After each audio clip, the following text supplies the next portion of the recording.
Hello, hello, hello. This is Gregory Drake with GS Marketing Company .com. I am coming to you with this video, um, going over some of the things. I'm actually just speaking to some of my friends that are in the carpet cleaning niche, who are looking to try to, expand their business and actually keep their business going. Me, myself personally, being a small business owner as well. I just want to let you know I understand exactly what you're going through.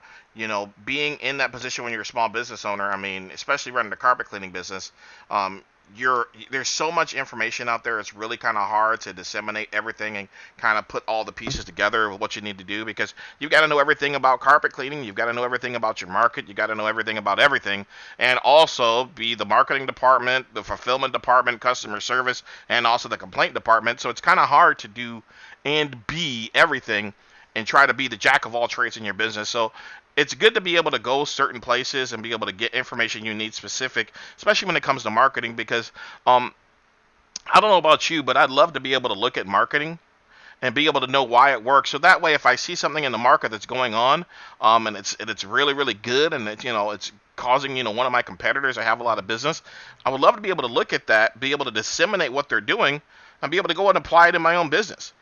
So this is what I'm doing in this video, is I'm kind of helping you peel back the covers to figure out what questions to ask. Because I remember um, the experiences I had with going through was landmark education. They really talked about what you don't know when it comes to personal development, and when it comes to your business, it's the same thing. Sometimes we don't know what we don't know, and when you don't know what you don't know, you can't ask the questions. So this is what I'm here to do, to kind of peel back the covers, so that way you can see exactly what's working and what makes effective advertising effective. So this way you can do the same thing in your business. Before I get into that, let me go ahead and kind of, introduce myself to you. First off, again, my name is Gregory Drake. I was born in a town called Lansing, Michigan. I got my start in sales and marketing over 20 years ago, starting in the car business. When I got started in the car business, I worked selling Buicks, Jeeps, and GMCs. And when I got started, I did the smart thing, in which I thought at that age. I put myself under the wing of some very seasoned salespeople and allowed them to kind of mentor and coach me through the beginning stages of what it took to actually sell cars. And what I began to do is kind of not, because I wanted to be more than just a car salesman. I wanted to be a business owner, so I wanted to kind of get the whole picture. I needed to know exactly what was the buying cycle, how things happened, how the advertising worked, how the marketing worked, how the sales process actually worked. And what that led to is me working at my second dealership, where I sold Dodges and Saabs, and they put me in charge of the Saab line for selling cars. And at that time, what I did is I began to study authors like Dan Kennedy in direct response, study guys like Joe Girard, Tom Hopkins, who were going to help me on the sales side. And what I did with one of the car lines I was working with, it was a Saab car line. They put me in charge of it, and at that time, they were doing about $300,000 to $500,000 a year in sales with that car line. I took it over, and within a period of 2 to 3 years, after 2 years, we were able to get the revenue for that car line up to between 1.75 and $2 million. So my beginning stages of learning how to do marketing and do direct response and finding out how things worked and how to get people to react and what we're really selling. Same thing. I did the same thing going into the mortgage business, helping people, and then I went into the home-based business industry, and that's when social media started to really take off. And at that time, they were calling it Web 2.0, and Google actually bought YouTube. And I remember, before YouTube was a Google property. And then I started working with medium to larger business, doing client acquisition for them. And when we worked with them, we were doing millions of dollars in sales. If we had a bad month, we would do $200,000 in sales doing client acquisition for some of these medium to large companies. And now I'm working with small businesses, and I got into working with them because of the fact I'm a small business owner myself, and I seen some of the issues that they were having. And I also seen that the landscape for marketing and sales has really changed. We really, as small business owners, are on the same platform as Coke and Pepsi, where we can literally target our market in such a way and do it for such a small amount that if you are ignorant of these strategies, you literally are kind of like sitting on the outside looking in, watching all these other people having success and not understanding why. And I know what that feels like as a small business owner, and what I want to do is help you to overcome that. So first thing we're going to do is let's kind of get down to brass tacks, and let's talk about the number one thing that I learned when it comes to doing any type of marketing and advertising. Is the first thing you want to do is you want to enter the conversation that people are already having in their heads about your product or service. Okay? Now, what I mean by that is They're already having an internal conversation about a problem that they're dealing with. Okay? What you have to do is your ad copy and your pictures have to jump into that conversation. Okay? Now, when it comes to your service, here's some of the basics to know. Okay? People are normally always asking the same questions in their head regarding your service. They're always asking about price. They're always asking about, what they're going to get. They're always thinking about, the problem they're going to solve with your service. And they're also going to think about the quality of what they're getting. And also, nobody wants to overspend. Everybody wants to get a good deal. Okay? Now, here's the thing to understand when you're doing that. First off, your ultimate goal in your advertising is to do this.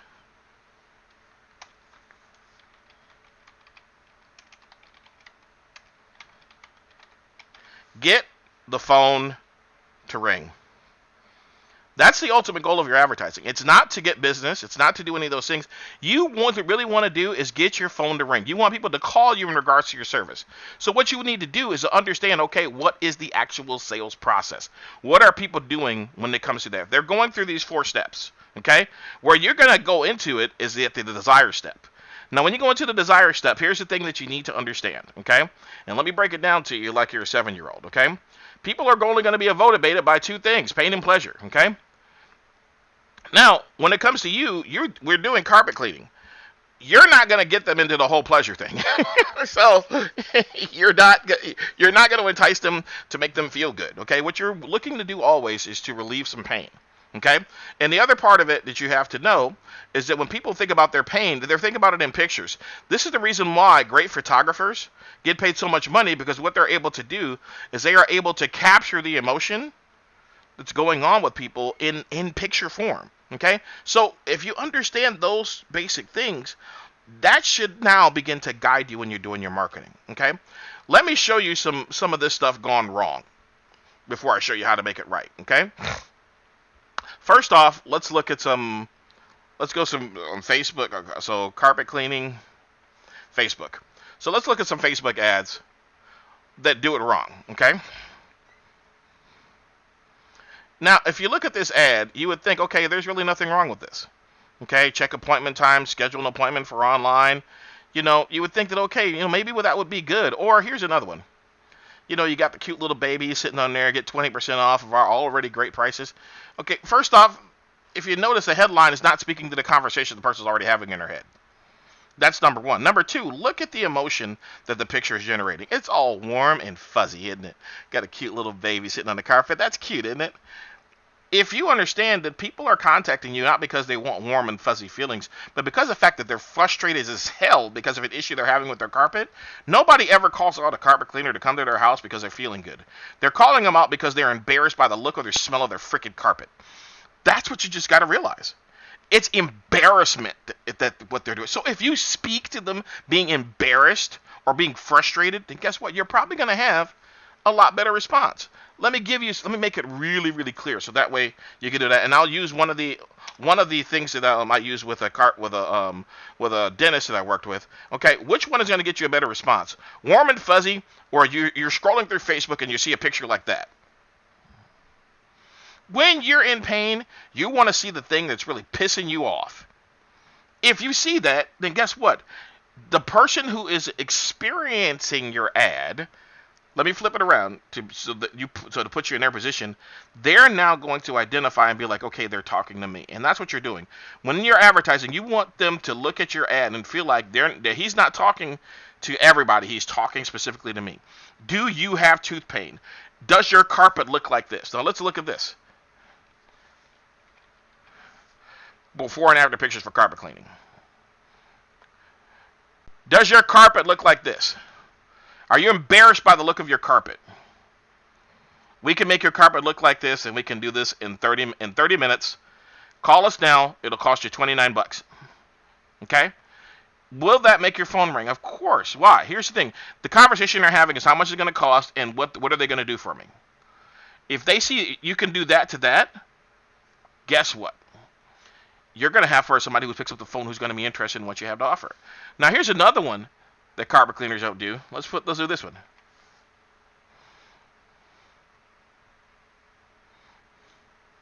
Embarrassed by the dog smells in your carpet? We take care of orders for $29. Living room for $29. Now you've got an offer. Okay, now here's the thing. Once you made the phone ring and you got them the offer, what's going to be next? Here's the thing what you want to do. You want to have the initial offer, have them pick up the phone, but you also want to leave room to be able to make more money by offering upsells. Okay? Here's one of the things that I see that a lot of guys make a huge mistake with. I'm going to take an ad off of Craigslist to show you. They'll have the one room for $19.95, which is a great offer for a lead-in offer, and then they'll say, okay, we're going to toss in 5 rooms for 20 bucks a piece. What you just did is killed all of your money-making opportunity. Okay, there's a thing called commitment and consistency that Dr. Cialdini talks about. What commitment and consistency is when it comes to human psychology is when a person makes a first decision, they will make a second, third, and fourth decision to validate the first one. This is the reason why when you go to a burger joint, if you order a burger, they say you want fries with that. They're going to automatically upsell you. Why? Because your decision to buy the fries was already predicated on the fact that you wanted the burger. So selling you fries is now easier. That increases the closing percentage. Now, when you're doing network carpet cleaning, if you walk into a person's house and you're already cleaning their carpet to get the dog stain under the carpet, and you see that they have an issue with with dog stains on their furniture, now you can offer them to be able to clean their furniture. But you do that after you get into the door. You don't want to do it all at the same time. No different than nobody's offering you deals on French fries before you even get in the door when it comes to having your burger. Now, you'll see, well, McDonald's puts it on their menu. I said, yes, but here's the thing. Now you're ordering it as a combo, and the reason why you're doing that is because you're going through the drive-thru and it's convenient. But when they're doing their initial advertising, when you see them advertise on TV, they're advertising that Big Mac. They're advertising that specific thing. And if they show you pictures of the fries, it's because they're trying to generate the emotion and the smell of fries in your head. So they're still trying to generate an emotion, but they're not leading with that in regards to price. Does that make sense? If you're leading with price, you want to make sure to leave room for upsells, because your upsells is where you're going to make your money. Okay? I'm going to give you a quick instance. Last carpet cleaner that came into my house, he cleaned my, I got some furniture from my mother-in-law when she passed away. Great quality furniture, but I had it for a few years and I wanted to get it cleaned. Once he came in to clean my furniture and gave me a great deal on that, he offered to, he saw my chairs and said, hey, those chairs look pretty bad. I said, I can clean those for $10 a piece if you'd like. Him offering me an upsell like that now just almost doubled what he made for that particular visit. Now, when you do stuff like that and you see that they have a need and you speak directly to that need and offer to solve it, if you're giving them a good value, that's always a good thing. That's not a bait and switch. People actually appreciate that because it actually shows you care. Okay? So if you do that, lead in with just one offer and then leave yourself room for upsells. Don't give everything away right in the beginning and say, okay, I'm going to do 5 rooms for $20 and love seats and everything else, and I'm going to do that for $10. If you do that, then you kill your opportunity to make money after you get your foot in the door. Okay? Now, let's cover what we covered in this video, so that way you know how to make your stuff efficient. Okay? First thing, enter the conversation they're already having in their mind. They're already having all the same questions. Make sure to answer those in your ad. If you do go in your ad and you give them a value proposition, you want to make sure that if you're leading with price, that you also justify the price that you're giving to them. Why do you want to justify that? Because if you don't, the price doesn't have any value. This is the reason why Groupon actually is so effective, is because of the fact that when you offer a cheap price on Groupon, the way they're justifying your cheap price is the fact that it's on Groupon. So you see here, $135 for the ad, for the normal price for my carpet cleaning. I'm going to give it to you for $59 because that's over 56% off, because you're getting it on Groupon. If you don't add that value proposition to your price, what people will think is they're getting what they pay for, and they think they're going to get a cheap service from you. If you don't justify it, then there is no value in your price. So whether that is because it's on Groupon, because they're looking at a Facebook special, because it's the 4th of July, you always want to add a justification for giving a person a cheap price. Okay? And then when you have any of your stuff on your website, you want to make sure that it leans toward, the stuff on your website is going to lean towards 2 things. Either having them make a phone call to you, or lean towards the quality of the service that you're going to provide and why it is superior. If you do those things, that's going to always make your advertising a lot more effective. Okay, well, this has been Gregory Drake. I hope this video has kind of, peel back the covers and help you to be able to learn how to sculpt some of your marketing messages.